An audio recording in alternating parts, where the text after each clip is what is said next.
ಸೂರ್ಯ ಮುಳುಗುತ್ತಿದ್ದಂತೆಯೇ ಶನಿದೇವರಿಗೆ ನೀಡಿದ್ದ 7.5 ಗಂಟೆಗಳ ಸಮಯ ಮುಕ್ತಾಯವಾಯಿತು. ಶಿವನಿಗೆ ತನ್ನ ಲೀಲೆ ಯಶಸ್ವಿಯಾಯಿತು ಎಂಬ ಹೆಮ್ಮೆ ಮೂಡಿತು.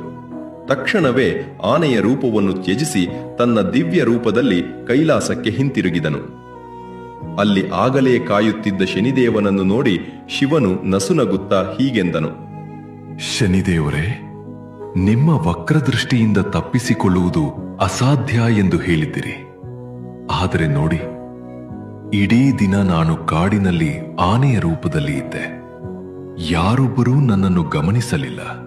ನಿಮ್ಮ ಪ್ರಭಾವ ನನ್ನ ಮೇಲೆ ಕೆಲಸ ಮಾಡಲಿಲ್ಲವಲ್ಲ? ಕ್ಷಮಿಸಿ ಮಹಾದೇವ, ನನ್ನ ದೃಷ್ಟಿ ನಿಮ್ಮ ಮೇಲೆ ಬೀಳಲಿಲ್ಲ ಎಂದು ನೀವು ಅಂದುಕೊಂಡರೆ ಅದು ನಿಮ್ಮ ಭ್ರಮೆ ಪ್ರಭು. ಅದ ಹೇಗೆ ಶನಿ?